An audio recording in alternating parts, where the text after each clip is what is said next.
C'est en l'année 52 de notre ère que le grand aventurier intrépide et missionnaire, l'apôtre Paul, arriva dans ce qui était à l'époque la plus grande ville de Grèce, Corinthe, une ville portuaire aux mœurs dissolues dont la population importante oscillait entre les 700 à 800 000 habitants. Prenant son courage à deux mains, il proclama la bonne nouvelle de l'Évangile dans cette ville et, à son grand étonnement, une de ses églises les plus prolifiques allait y naître. Quelques années plus tard, probablement en 57, il écrivait une lettre à cette église. Et voici un extrait de ce qu'il lui disait. « Ainsi, celui qui est uni au Christ est une nouvelle créature. Ce qui est ancien a disparu. Voici, ce qui est nouveau est déjà là. Tout cela est l'œuvre de Dieu qui nous a réconciliés avec lui par le Christ et qui nous a confié le ministère de la réconciliation. En effet, Dieu était en Christ, réconciliant les hommes avec lui-même sans tenir compte de leurs fautes, et il a fait de nous les dépositaires du message de la réconciliation. Nous faisons donc fonction d'ambassadeurs au nom du Christ, comme si Dieu adressait par nous cette invitation aux hommes. C'est au nom de Christ que nous vous en supplions. Soyez réconciliés avec Dieu. Celui qui était innocent de tout péché, Dieu l'a condamné comme un pécheur à notre place pour que dans l'union avec le Christ, nous soyons justes aux yeux de Dieu.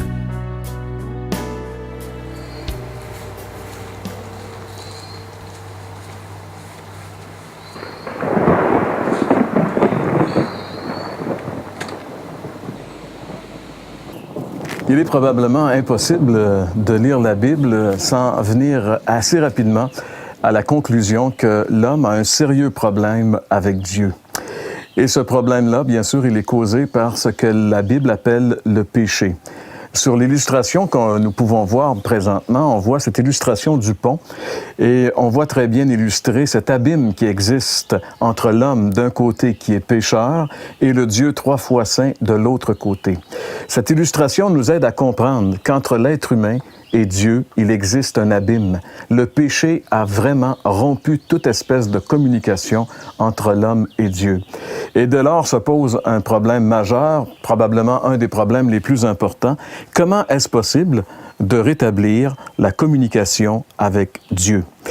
Et c'est là, malheureusement, qu'au lieu d'avoir une solution facile, l'être humain a occasionné beaucoup plus de problèmes que d'autres choses. Comme on peut le voir, encore une fois, sur l'illustration qui apparaît à l'écran, l'homme a essayé de construire son propre pont pour essayer d'entrer en communication avec Dieu. Et la première des choses que l'homme essaie de faire pour construire une relation avec Dieu, c'est ce qu'on appelle la religion, finalement. Et la religion, on a quelques problèmes avec la religion parce qu'il y en a tellement.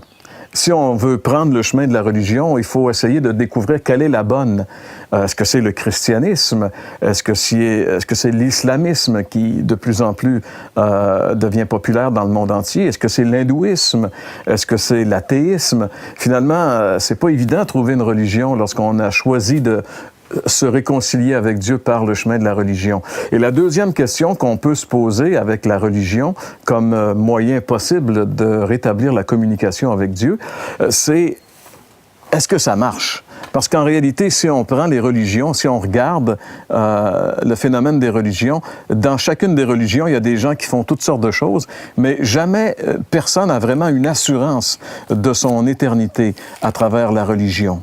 Finalement, si on lit vraiment attentivement la Bible, on va réaliser une chose, c'est que la religion n'est absolument pas le moyen que Dieu a choisi pour que les hommes soient réconciliés avec lui. Il y a même un verset, une parole de Jésus qui est assez révélatrice à ce sujet qu'on retrouve dans l'Évangile de Jean, chapitre 14 et le verset 6, où Jésus lui-même dit ici, « Je suis le chemin, la vérité et la vie. Nul ne vient au Père que par moi. » En réalité, Jésus dit qu'il est le seul chemin qui mène à Dieu. Il dit également qu'il est la vérité, qu'il est la vie, et il rajoute « Nul ne vient au Père que par moi. » En réalité, dans ce passage, Jésus nous explique d'une manière très claire que pour aller à Dieu, il n'y a qu'un seul chemin et que ce chemin, ce n'est pas une religion, ce ne sont pas des œuvres à faire, mais c'est essentiellement lui qui est le chemin. Quand Jésus est mort sur la croix il y a 2000 ans, il a porté nos péchés et il a effacé la dette de nos péchés. De cette façon-là, il a établi il a comme rétabli, si vous voulez, la communication entre l'homme pécheur et Dieu, communication qui avait été brisée par le péché. Donc, la religion ne peut absolument pas être le moyen d'être réconcilié avec Dieu. Il y a aussi ce qu'on peut appeler la philanthropie. Il y a beaucoup de gens sur notre planète qui n'ont rien à voir avec la religion et même n'aiment pas la religion, mais ont décidé d'aimer leurs semblables.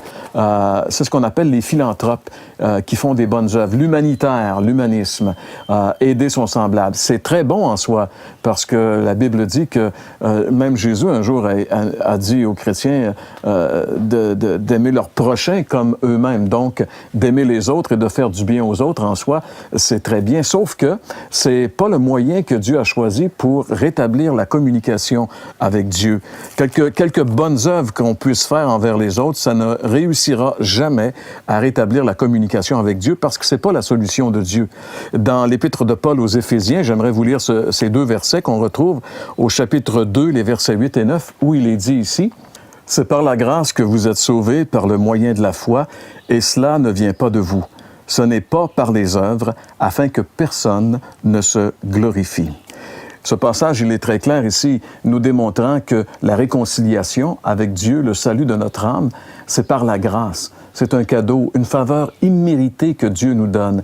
Et l'apôtre Paul stipule, « Cela ne vient pas de vous. » C'est par grâce. Et même, il va rajouter au verset 9, « Ce n'est pas par les œuvres. » Ce n'est pas par les bonnes œuvres que nous puissions être sauvés et réconciliés avec Dieu, mais ça vient de Dieu. Ça vient de l'œuvre que Jésus a accomplie à la croix.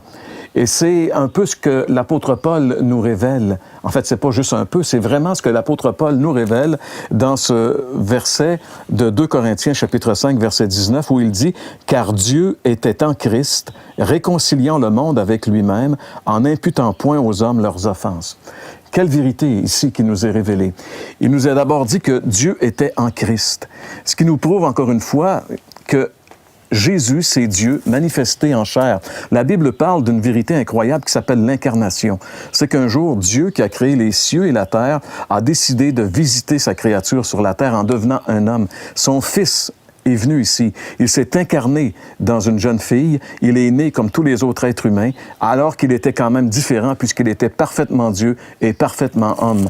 Mais le but de sa venue sur la terre était justement de sauver les pécheurs que nous sommes. La Bible dit que le Fils de Dieu est venu chercher et sauver ce qui est perdu. Et Jésus est venu essentiellement pour cela. Et c'est d'ailleurs ce passage que nous voyons d'abord ici. Dieu était en Christ, réconciliant le monde avec lui-même. Ce que Jésus était en train de faire, la raison d'être de la venue de Jésus sur la terre, était de réconcilier les hommes pécheurs que nous sommes avec ce Dieu juste et 3 fois saint. Et comment est-ce qu'il l'a fait? En n'imputant point aux hommes leurs offenses. C'est qu'il a pris sur lui le châtiment de nos péchés. Dans le livre de l'Ancien Testament, dans le chapitre 53 du prophète Ésaïe, il nous est dit « Le châtiment qui nous donne la paix est tombé sur lui. » En réalité, nous avons péché, nous méritons d'être châtiés par Dieu, mais Jésus, qui lui n'a pas péché, a été châtié par Dieu à notre place. Il a payé la dette de nos péchés. C'est ce qu'on appelle la substitution, le juste pour les injustes. Il y a une petite histoire qui peut nous rappeler cette vérité qui nous dépasse. En réalité, c'est l'offensé qui paye pour l'offensant. Il y a plusieurs années, si vous êtes déjà allé à New York, ou peut-être que même vous n'êtes jamais allé, vous savez qu'à New York, il y a quelques grands aéroports internationaux, et entre autres, il y a l'aéroport LaGuardia.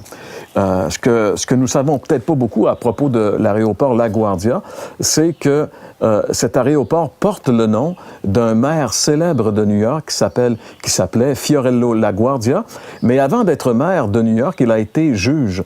Et un jour, on a amené un vieillard devant lui qui avait volé un pain pour survivre en réalité. Cet homme-là n'avait pas d'argent, il était affamé, il y avait plusieurs jours qu'il n'avait pas mangé, et finalement, il a volé un pain pour survivre, et on l'a arrêté, Les policiers l'ont arrêté à cause qu'il avait volé un pain. Ils l'ont amené devant le juge LaGuardia. Et quand on a présenté cet homme au juge LaGuardia, en tant que juge, il était un peu déconcerté de voir cet homme qui était devant lui, ce vieillard qui avait été obligé de voler un pain pour manger. Mais il devait faire son rôle de juge, et son rôle de juge obligeait cet homme à payer une amende qui était une amende de 10 $, ou sinon, cet homme devait aller payer sa peine en prison. Alors le juge le condamne donc à une amende de 10 $ pour le vol du pain. Et là, il s'est passé quelque chose de bien spécial. Alors que le juge condamne cet homme, le juge se lève, enlève sa toge de juge, descend, va retrouver l'homme qu'il vient de condamner à une amende de 10 $, lui met la main sur l'épaule et lui dit, « Vous savez, en tant que juge, je me dois de vous condamner à cette amende, c'est la loi. Mais en tant qu'ami, rien ne m'empêche de payer ce 10 $ pour vous. » Et alors, il a payé l'amende de cet homme. Et ce que le juge LaGuardia a fait ce jour-là, c'est exactement ce que Dieu a fait pour nous à travers son Fils. Nous sommes coupables, c'est nous qui devons payer pour nos péchés, mais Dieu a fait payer son Fils innocent à notre place. Le juge est celui qui a payé en réalité notre caution. C'est ce que Jésus a fait pour nous. C'est ça la réconciliation. Dieu était en Christ, réconciliant le monde avec lui-même, en n'imputant point aux hommes leurs offenses. Devant une telle manifestation d'amour, de compassion et de miséricorde, quelle est la réaction que nous devrions avoir? Bien, je pense que la seule chose à faire devant un tel acte, c'est de l'accepter, d'accepter la réconciliation de Dieu, d'accepter que ce que Dieu a fait pour nous, c'était la seule façon pour nous d'être réconciliés avec lui. Et si vous voulez être réconcilié avec Dieu, c'est très simple. Vous devez d'abord reconnaître que vous êtes pécheur. Vous avez péché. La Bible dit tous ont péché et sont privés de la présence glorieuse de Dieu. Deuxièmement, la Bible dit que Dieu nous aime.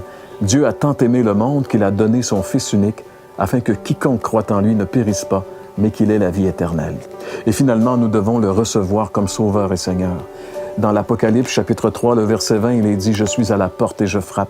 Si quelqu'un entend ma voix et ouvre la porte, j'entrerai chez lui et je souperai avec lui, dit Jésus. » Avez-vous entendu le Seigneur frapper à la porte de votre cœur aujourd'hui, à travers cette émission, à travers la parole de Dieu?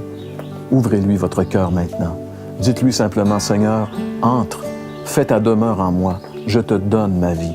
Fais de moi celui que tu veux que je sois enfin. » Et si vous êtes sincère en faisant cette prière, le Christ va venir en vous.